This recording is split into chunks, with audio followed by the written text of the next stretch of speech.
As the title might suggest, I have in fact been selling various craps on eBay ever since I was a teenager. It was a real pain in the ass back then because you had to link your PayPal account to eBay and do a few other things before you could make a merchant account that would allow for you to sell things. This was way before eBay integrated everything and made it so easy to sell that you literally just pull your phone out now and do it from there. But back then it was pretty challenging. I literally had to buy a book on how to do it. And ever since then, I've been dumping so much of my crap on others for money, I guess you could consider me an OnlyFans girl. For anybody who has ever sold anything on eBay, you know it's all about the pictures. You may be selling the steak, but the sizzle definitely lures buyers into buying your products. So taking good pictures of your crap in an accurate and appealing way is paramount. After going through my old folders of stuff that I've sold on eBay over the years, I gotta say it's the video games that seem most interesting for me to talk about. So let's do that. Here's the video game stuff I've sold on eBay. Do I regret letting anything go? Let's find out. This is Dancing with Ghosts. So I feel I need to give you all some context. I used to be really into retro game collecting. In the early days of this channel, I even made a video about a hot score I made from Craigslist. For all these games, everything, if I was to sell this on eBay for the average going price, I could have asked $897. How much did I pay for all this? Well, in the ad he wanted $250, but I got him down to $220. $220 for almost $1,000 worth of retro goodies. It must have been from 2015 to 2018 that was peak collecting for me. My nostalgia glasses threw me right into the retro gaming pool like any other nerdy dude who was born in the 80s or even possibly 90s. I would rock my collection proudly in the backgrounds of my videos as a way of showing other collectors the stupid size of my e-peen, which is short for electronic penis. But it was around the pandemic when my work stopped that I kind of started rethinking everything. I had a whole ass room that was just dedicated to storing all of my retro gaming junk that I honestly never played.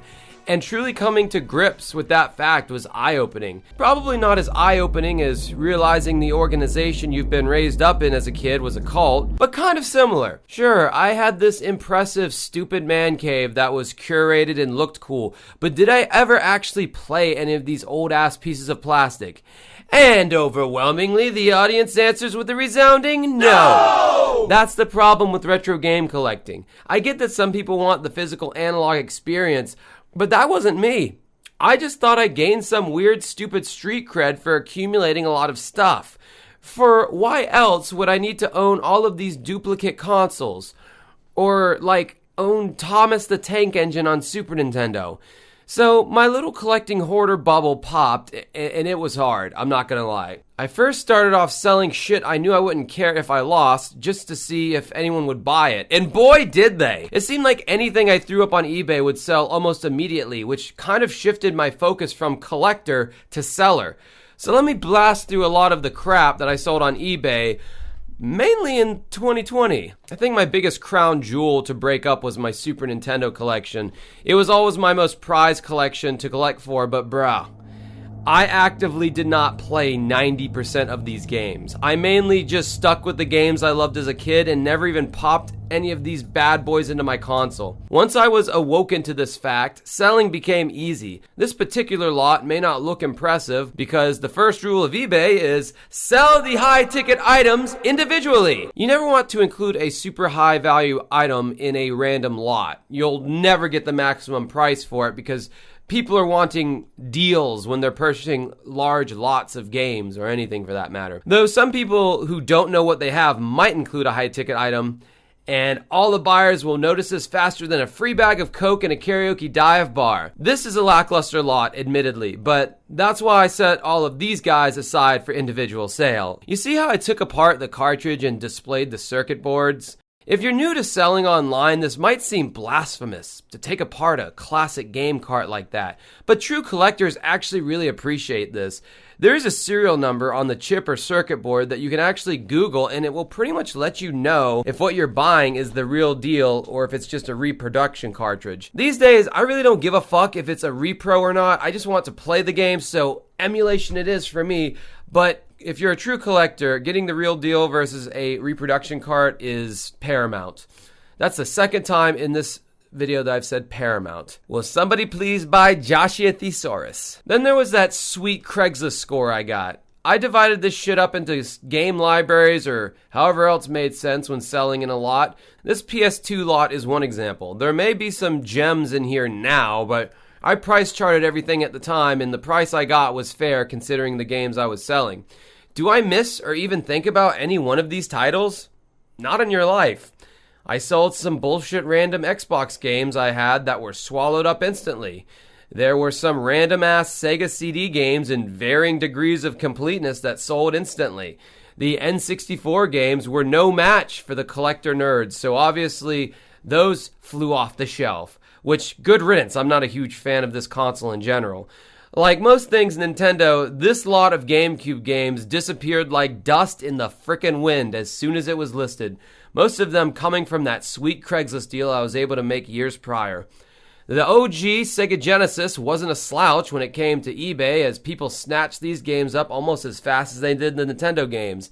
I never really cared for handheld gaming, so my old Nintendo DS was gone in a flash with its own little lot of games. And guys, I can't tell you how much harder collector schlongs will get if you are studious enough to hold on to the original cardboard packaging that it came in. Collectors love this kind of shit. Original Nintendo games or NES games sold super fast, and it probably didn't hurt they included a multitude of dust protection sleeves, some even coming from Pat the NES Punk's beloved Funkoland, a store we never had here in the South, by the way. That store sounds like a place where you'd buy used jock straps from, in my humble opinion. Funkoland. Like I said before, I obviously partitioned out the choice titles that would fetch the most money on their own, which you should always do. This is Metal Jesus, by the way. I don't know if I mentioned that yet. As I saw how good my crap was selling, I experimented with selling true crap. Here we have a fat PlayStation 2 that did not work. And don't worry, I absolutely included that fact in the description. And it sold in a fairly quick fashion, believe it or not. Here we have 3 regular Nintendos. That's what we called them in my house, regular Nintendos. That may or may not have worked. They were sold as is, and they sold quickly. Here's a cute little bundle I threw together myself, which is quite similar to what you might have gotten as a kid if you bought an SNES. 2 controllers, Super Mario World, and a yellowing SNES that looks like it was at your grandma's house if your grandma smoked 2 packs of cigarettes a day. Just kidding, SNES consoles turned yellow like that as a result of the flame retardant formula in the plastic of these things. It was really just a crapshoot of whether yours turned yellow or didn't, but most of them did. Then you just got the various miscellaneous shit that people were chomping at the bit to purchase. Here's a random lot of stuff I sold. Here's a complete in-box PS2 Slim that I sold that came with that epic Craigslist lot I purchased years earlier. Here's a Model 1 Sega Genesis and an N64 setup complete with the memory expansion thingamafuck. Here are literally some random game manuals that came with my Craigslist haul that someone paid over $100 for. Sure, I will take $100 for these manuals that I don't even have the games for anymore. Here's a quote-unquote rare model of a PlayStation 1 console with red, yellow, and white composite outs that apparently was the way to listen to music CDs if you were lucky enough to find one in the wild.